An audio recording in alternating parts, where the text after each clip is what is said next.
The warning klaxon screamed through the bridge of the Defiant, their piercing wail cutting through the darkness of space like a knife through silence. Captain Sarah Chen gripped her command chair as the massive exploration vessel shuddered, violently metal groaning under forces that shouldn't exist.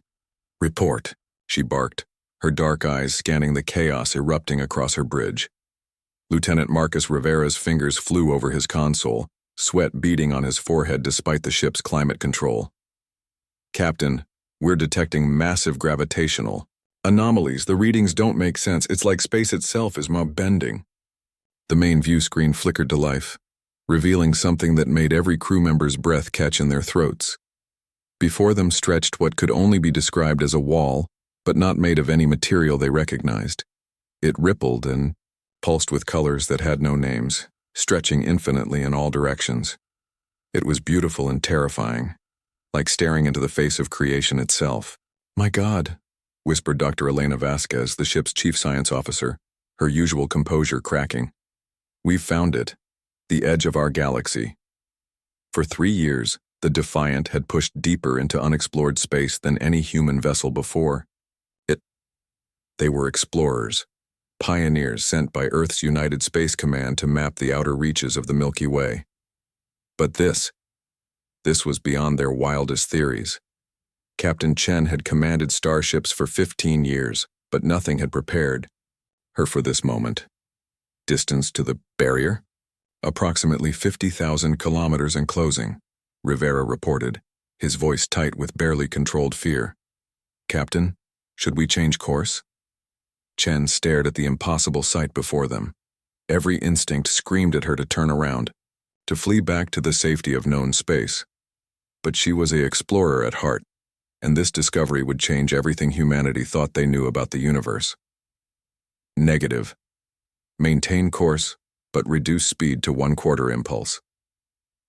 She turned to her communications officer.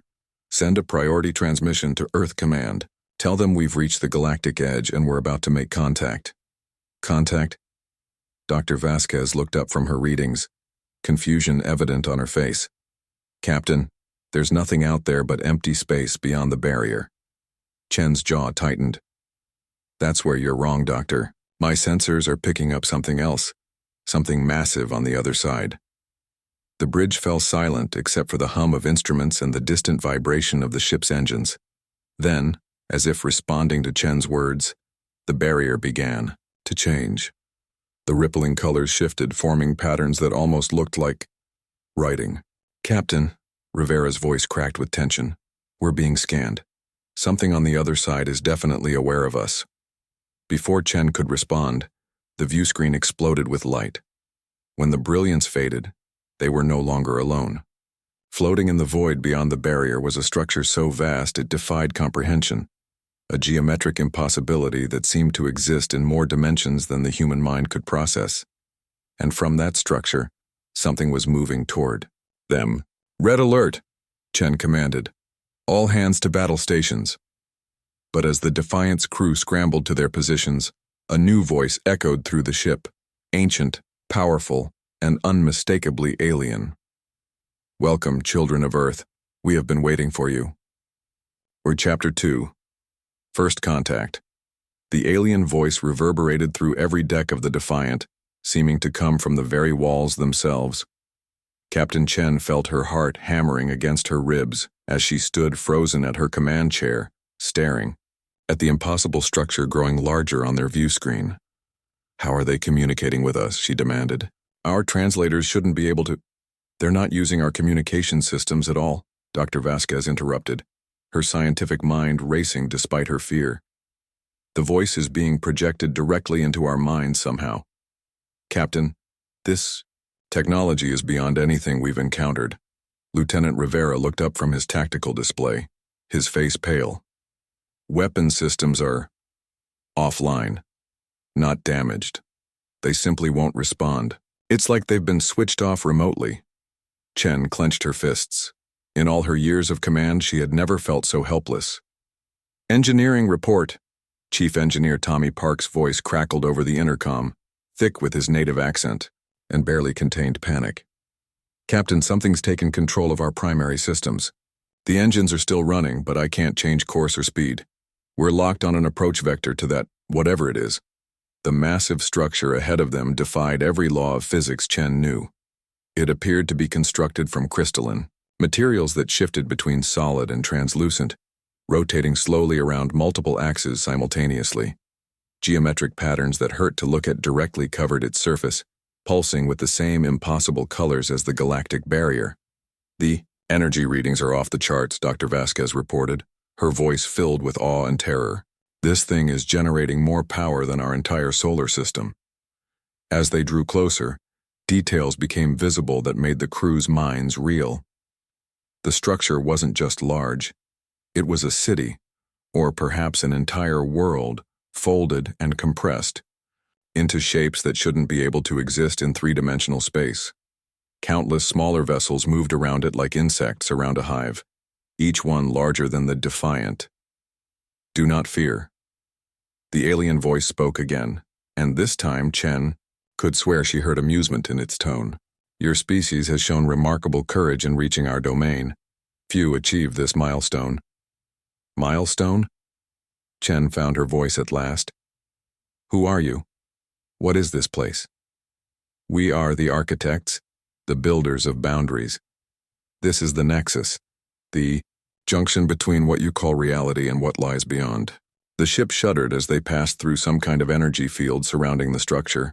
On the view screen, the stars disappeared, replaced by a swirling void of colors and lights that seemed to extend infinitely in all directions.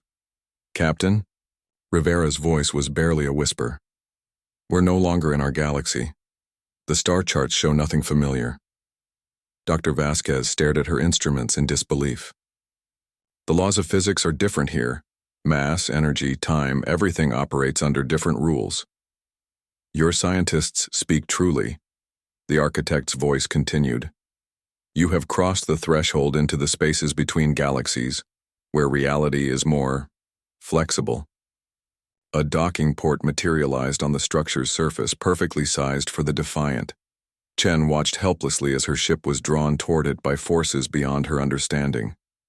Captain, Dr. Vasquez approached her, speaking in low, urgent tones. Whatever these beings want, we need to be careful. The technology we're seeing suggests they're millions of years ahead of us evolutionarily. Chen nodded grimly. All crew, this is the captain. We're about to make contact with an alien species far more advanced than ourselves. Remember your training, follow protocol, and above all, we represent humanity out here. The Defiant settled into the docking port with barely a tremor. Through the view screen, they could see a tunnel extending from the alien structure, sealing around their ship with perfect precision. Send your leaders, humans of Earth. The Council of Architects wishes to meet those who have broken through the barriers we set long ago. Chen exchanged glances with her senior officers. This was the moment they had trained for, yet nothing could have prepared them for the reality of it. Dr. Vasquez, you're with me, she decided. Rivera, you have the bridge. If we're not back, in 6 hours return to Earth with everything we've recorded. Captain, I should go with you, Rivera protested. Negative. Someone needs to get word back to Earth if this goes wrong. Chen straightened her uniform and checked her sidearm, knowing it would be useless against beings who could manipulate reality itself. Doctor, ready? As they headed for the airlock, the ship's computer chimed with an incoming message, but not from their own communications array. The text appeared directly on their screens in perfect English. Breathe freely. We have prepared an environment suitable for your biology. Dr. Vasquez paused at the threshold. Captain, how do they know so much about us, our language, our biology? It's as if they've been studying humanity for years. Chen's eyes narrowed as a chilling possibility occurred to her. Doctor, what if they have been? Chapter 3. The Council of Architects. The airlock hissed open, revealing a corridor that challenged every assumption Captain Chen had about alien architecture. The walls seemed to be made of living crystal that pulsed with soft, warm light. The air that filled her lungs was clean and oxygen-rich, perfectly calibrated for human biology. Remarkable. Dr. Vasquez whispered, running her hands along the wall. The material appears to be organic and inorganic simultaneously. It's responding to our presence, adjusting temperature and humidity in real time. They walked through passages that twisted and curved in ways that shouldn't have been possible, yet somehow felt natural. Gravity remained constant, despite the impossible geometry, and Chen found herself wondering if they were still aboard a structure, or if they had somehow entered a completely different realm of existence. "Captain," Dr. Vasquez pointed ahead. "Look at this." The corridor opened into a vast chamber that took Chen's breath away. The ceiling stretched impossibly high, filled with what looked like stars, but moved in slow, deliberate patterns. The floor beneath their feet was transparent, revealing layer upon layer of the structure extending downward beyond sight. But what truly captured their attention was the assembly waiting for them. 7 beings sat arranged in a perfect circle at the chamber's center. They were humanoid in basic shape but elongated, their features refined to an almost ethereal quality. Their skin seemed to be made of the same crystalline material as the walls, shifting between translucent and opaque. Most startling of all, they had no visible eyes, yet Chen felt certain they were being observed with an intensity that made her skin crawl. "Welcome, Captain Sarah Chen of the vessel Defiant, and Dr. Elena Vasquez, seeker of knowledge." One of the beings spoke, though its mouth did not move. "We are the Council of Architects, guardians of the threshold between realities." "How do you know our names?" Chen demanded, her military training overriding her awe. "We know many things about your species, Captain. We have been watching your development for millennia." Dr. Vasquez stepped forward, her scientific curiosity overcoming her caution. "Watching us? From here? That's impossible. This structure exists outside our galaxy." The being that had spoken tilted its head in what might have been amusement. "Distance is an illusion, Dr. Vasquez. Time and space operate differently when one understands the true nature of reality. We have observed your species since you first looked up at the stars with wonder." Another council member rose, moving with fluid grace. "Your civilization has reached the threshold far sooner than we anticipated. Most species require hundreds of thousands of years to develop the technology necessary to reach the galactic edge. Humanity has done so in mere millennia." Chen felt a chill run down her spine. "You're saying other species have made it this far?" "Oh yes, Captain. Many civilizations have stood where you stand now. The question is not whether they arrived, but what they chose to do afterward." The chamber around them began to shift, the walls becoming transparent. Suddenly, Chen and Dr. Vasquez found themselves surrounded by images, holographic displays showing dozens of different worlds, different species, different civilizations. "Behold the children of the cosmos," the first architect intoned. Each achieved greatness in their own way. Each faced the same choice you now face. Dr. Vasquez studied the displays with growing excitement and horror. These civilizations, what happened to them? Where are they now? The images shifted, showing the same worlds but changed. Some were empty, their cities crumbling into dust. Others showed species that had transformed into something unrecognizable. Still others depicted civilizations that seemed to have transcended physical existence entirely. They evolved, Dr. Vasquez. They made their choice and accepted the consequences. Chen's military instincts were screaming warnings. What choice? What are you talking about? The council members exchanged what looked like glances, though Chen couldn't be sure without visible eyes to track. The choice that all advanced civilizations must make when they reach sufficient understanding. The first architect explained. To remain bound by the limitations of physical reality, or to transcend them and join us in the spaces between worlds. Transcend? Dr. Vasquez's voice was barely a whisper. You mean abandon our physical forms? Leave our galaxy behind? Not abandon, Doctor. Evolve. Your species shows tremendous potential. Your creativity, your adaptability, your stubborn refusal to accept limitations. These traits are rare among the civilizations we have encountered. The images around them shifted again, showing scenes of human achievement. The first moon landing, the construction of massive space stations, the development of faster-than-light travel. But intermingled with these were scenes Chen didn't recognize. Humans working alongside beings of pure energy. Human minds expanded to encompass entire star systems. Human colonies existing in dimensions that folded space and time. Those images, Chen pointed at the unfamiliar scenes. When do they happen? Are they from our future? They are from potential futures, Captain. Paths your species might take if you choose to accept our guidance. Dr. Vasquez grabbed Chen's arm. Captain, I don't think we're being offered a choice. I think we're being recruited.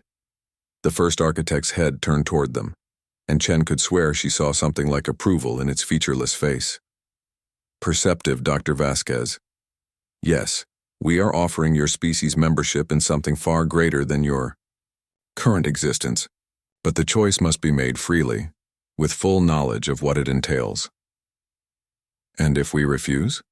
Chen asked, though she dreaded the answer. The chamber fell silent. The other council members rose as one, their crystalline forms seeming to grow, larger and more imposing. Then you return to your galaxy, Captain. You return to your people, and you live with the knowledge of what lies beyond the barriers we have built. Barriers? Dr. Vasquez's eyes widened. You built the galactic edge? It's not natural? Nothing in the universe is truly natural, Doctor. All of existence is shaped by those with the will and knowledge to do so. We have protected your galaxy, and countless others, from forces that would consume them in moments. The transparent. Walls around them suddenly filled with new images, vast dark shapes moving through the void between galaxies.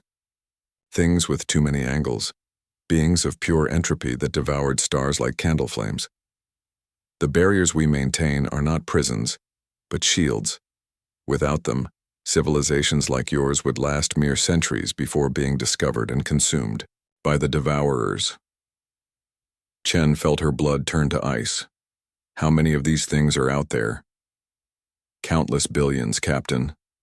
The spaces between galaxies teem with entities that exist only to consume and destroy. We architects have held them back for eons, but our strength is not infinite. The implications hit Dr. Vasquez like a physical blow. You need us. You need more species to join you, to help maintain the barriers. At last, understanding dawns. Yes, Dr. Vasquez. Every civilization that transcends adds to our collective strength.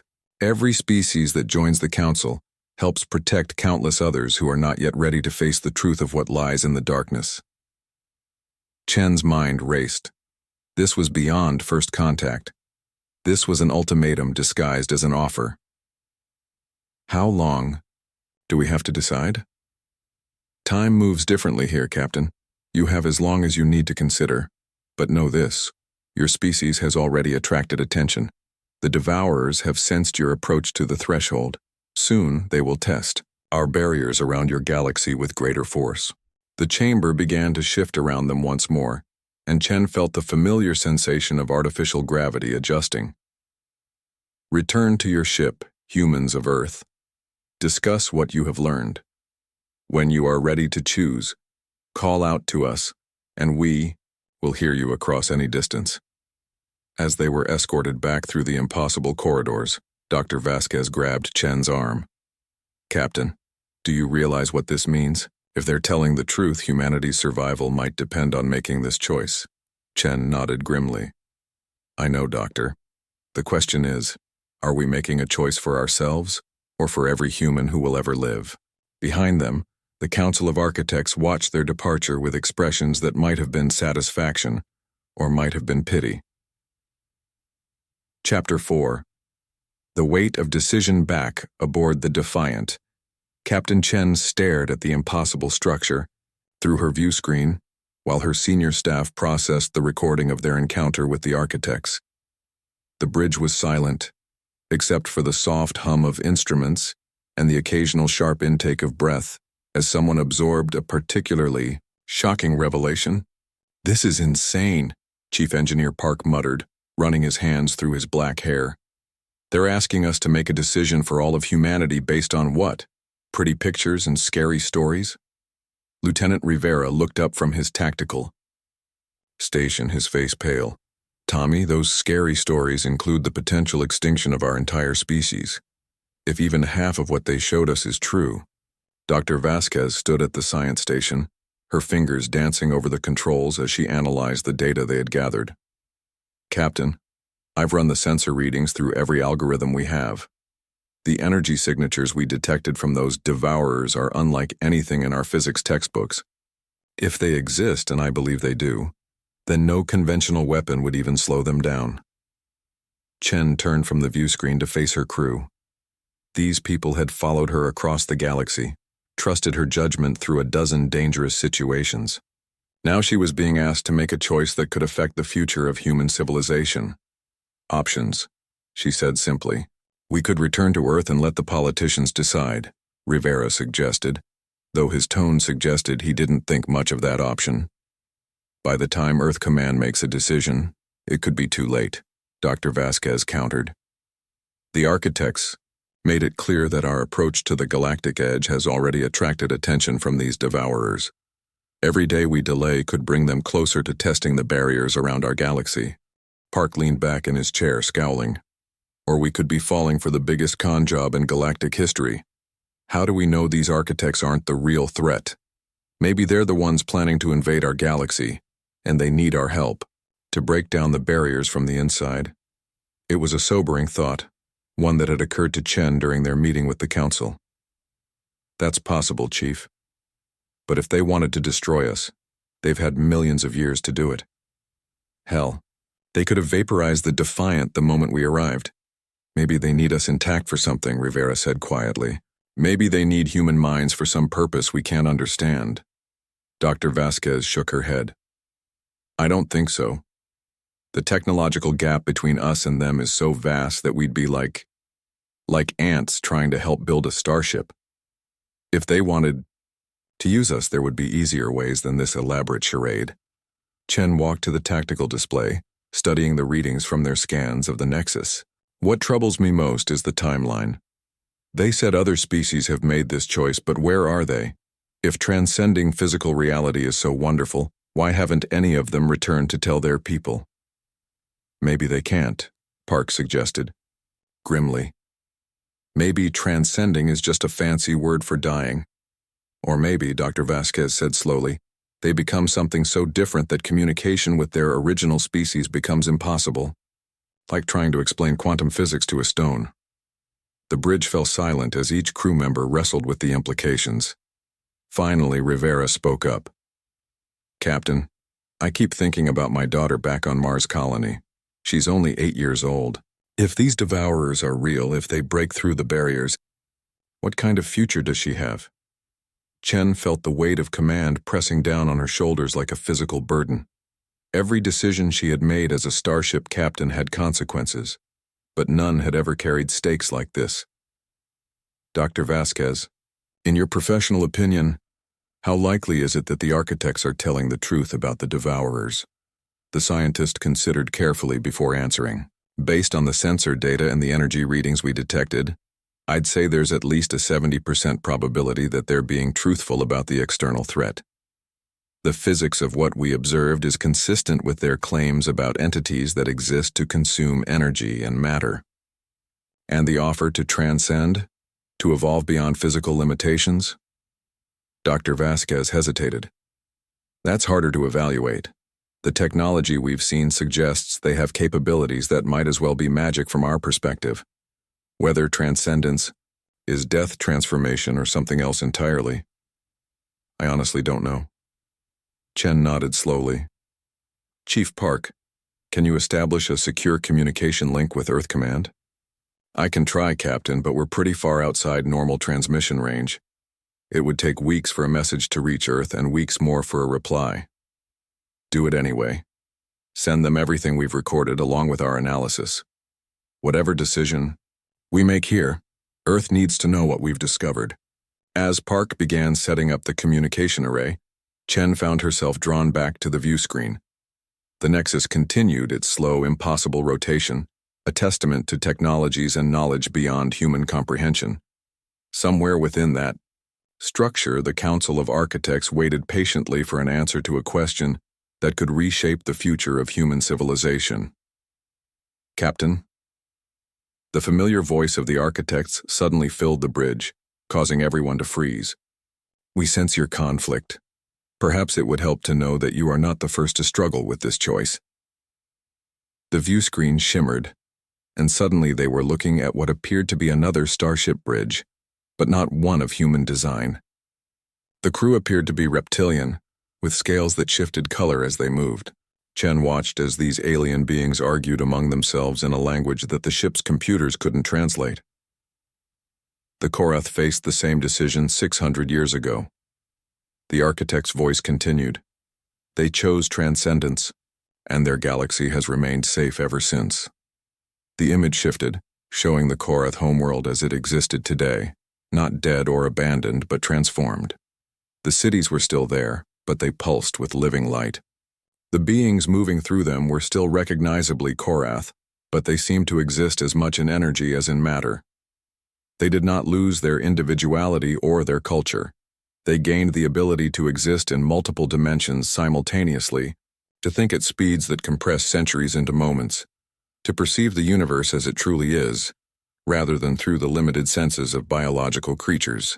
Dr. Vasquez stared at the images with fascination and horror. But are they still alive? In any sense we would recognize? They are more alive than they have ever been, Dr. Vasquez. But we understand your fear. The unknown is terrifying, to species bound by physical limitations. The image changed again, showing human cities, but not as they existed now. These were gleaming metropolises that stretched from surface to orbit, where humans moved through the air as easily as walking, where the boundary between thought and reality had blurred beyond recognition. This could be humanity's future, Captain.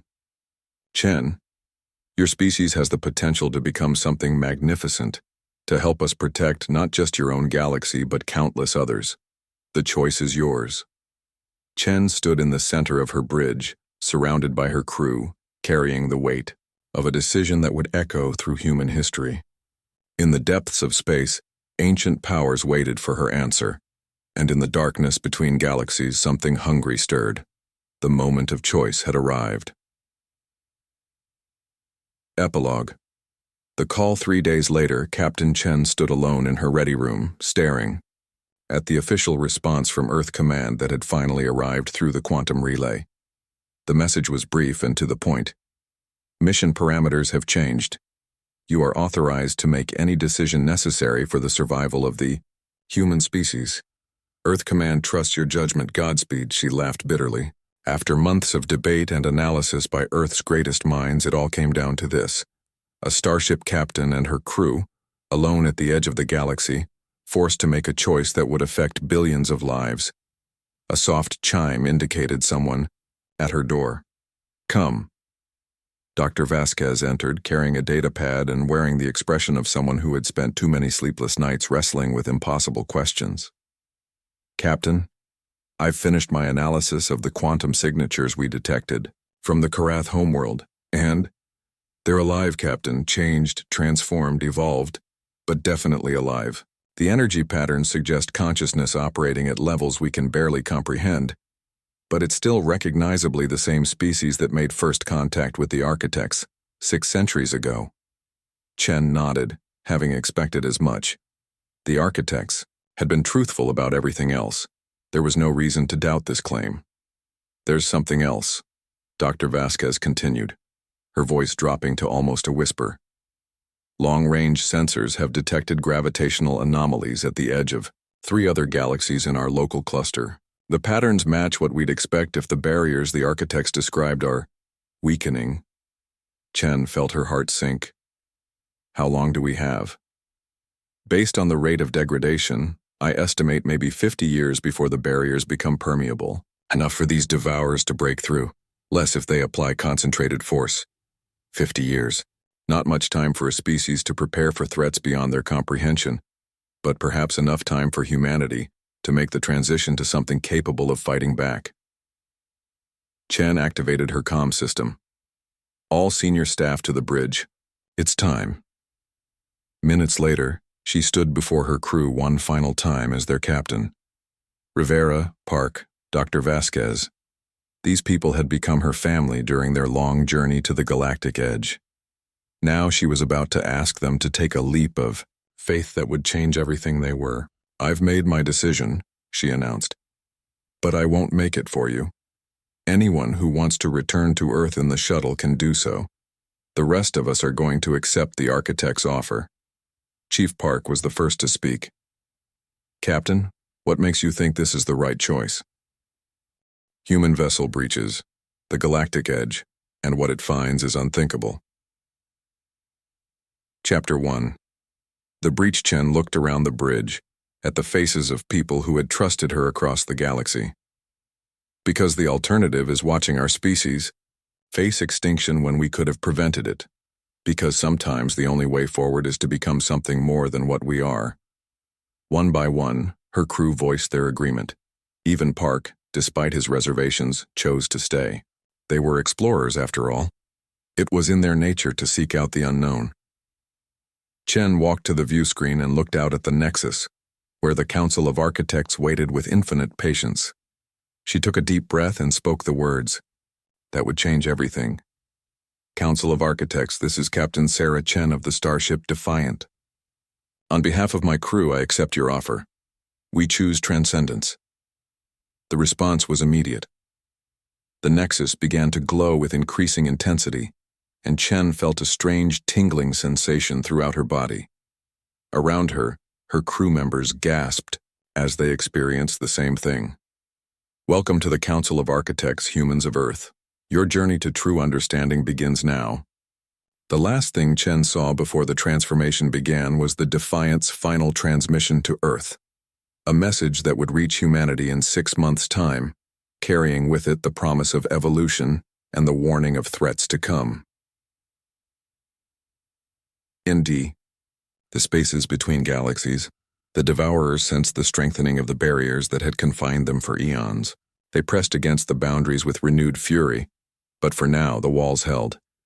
And at the edge of the Milky Way, something new stirred to life. Human consciousness expanded beyond the limitations of flesh, taking its first steps toward becoming guardians of the light against the endless dark. The galaxy was safe for now, but the real journey was just beginning. In the years that followed, other human vessels would reach the galactic edge, drawn by the mysterious signal that Captain Chen's transformed consciousness broadcast across space. Each would face the same choice, and each would help tip the balance in favor of preservation over destruction. But that is a story for another time. The end.